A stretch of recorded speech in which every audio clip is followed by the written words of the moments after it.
It's finally here, a step-by-step video for how I made my Shimmer bath powder for ripple effects. I never made a video like this before because it wasn't exactly in my interest, but now I no longer make this product for ripple effects, so I finally decided to share what I've learned.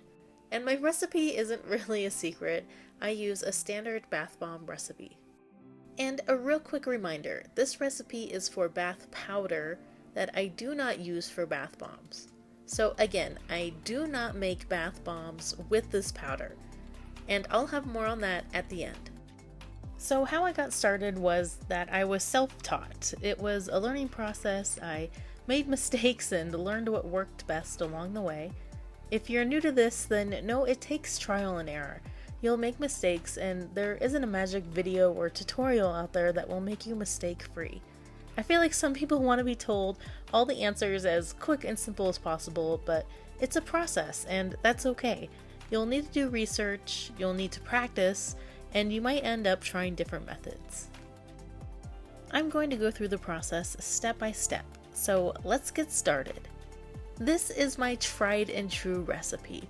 Every time I try to retest or figure out issues, this recipe is what I go back to and is what works the best for me.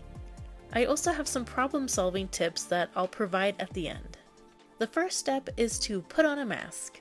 I use a respirator mask, but any mask in general is important when working with fine powders.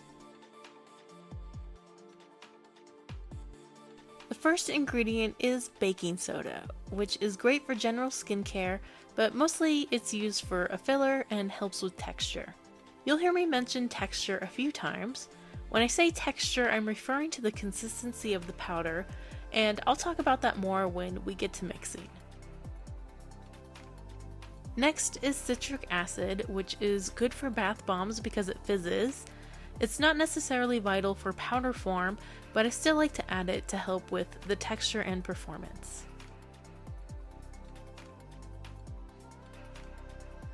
Next is cornstarch, which is good for soft skin. Some people use cream of tartar instead.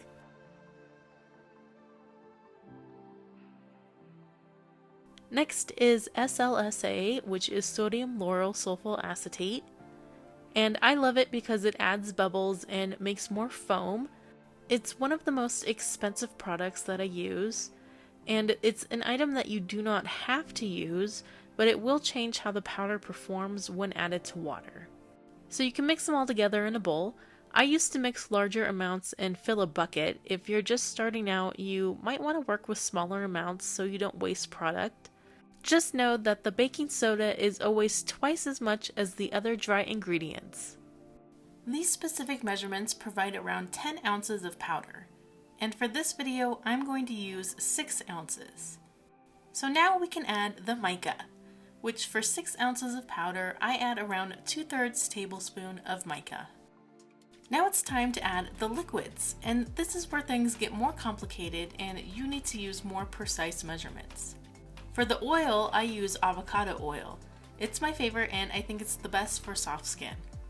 I add 1 teaspoon for every 3 ounces of powder. So for the 6 ounces, I'll add 2 teaspoons. Next, add polysorbate 80. This is the emulsifier that must be used with mica. The general rule is to add half of the amount of oil. So for the 6 ounces of powder, I'll add 1 teaspoon of poly 80. You really need to understand mica and emulsifiers like poly 80 because this is where you will have issues with discoloring if you're not mixing things correctly. The last thing to add is fragrance. For this amount of powder, I suggest 1 milliliter or around 20 drops. If you use more than 1 milliliter, then this will start to impact the oil to poly 80 ratio, and it can also cause skin irritations if you're using a synthetic fragrance. Now it's time to mix. So first, put on some gloves. My technique is to sort of fold the powder over the liquid and gently mix it together for a few seconds. If you stick your hand straight into the oils, your gloves will get goopy and it'll be a lot harder to mix. This is also why I hand mix. If you use a spoon or mixer, it might not blend properly. The powder texture should be light and fluffy and almost moldable. If the powder is too dry and doesn't form, then you can add a bit more oil. The powder should not be airborne. But if there's too much liquid and it's moist, then it becomes no good. I would throw it away, but you can try letting it dry out if you don't want to waste it.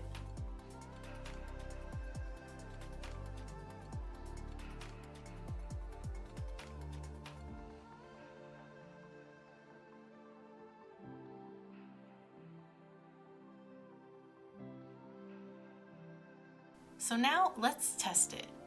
You'll want to wait at least 24 hours before using, then pour over running water for more bubbles. And the water should be colored and shimmery. For cleanup, some residue is left behind, which is normal. Just rinse it off with water after the tub drains.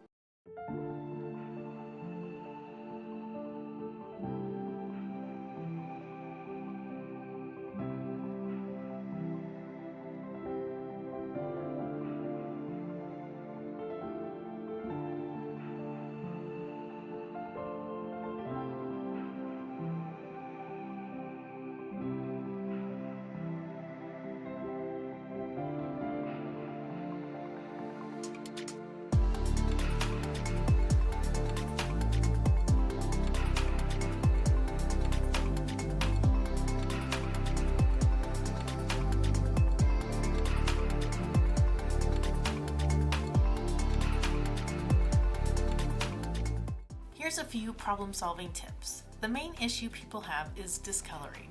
Of all the products I've created and tested with this formula, I have never had a powder permanently stain my tub. It always rinses off or scrubs off with a rough sponge and cleaning products.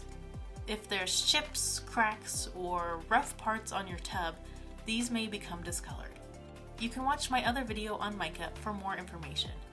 Here are some things to double check. Make sure the mica you are using is approved for bath products. Make sure you've measured your ingredients properly. Make sure you've added an emulsifier. Clean your tub right after use. And also clean your tub before use, as mica might stick to soap scum or any waxy, oily residue left behind from other products. Another common problem I see is getting the right liquid ratio. If the powder is too wet, try adding liquids in smaller amounts. If the powder is too dry, try mixing the powder longer to get the liquids dispersed more. I mixed this batch for 1.5 minutes.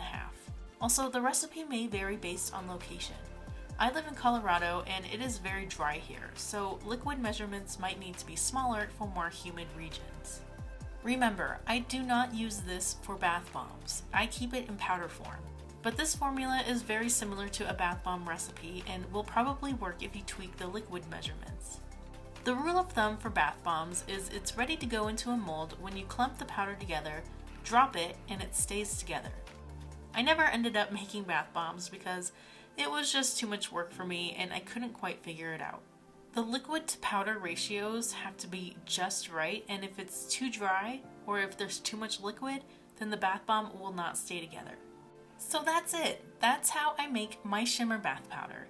Here's a list of the products I use. I used this recipe for over 3 years and I'm happy to pass it along. I love the shimmery and mystical effect of mica and water, and it always adds to the relaxation of a bath. Check out my other videos on bath bombs and Etsy. Take care and happy bathing!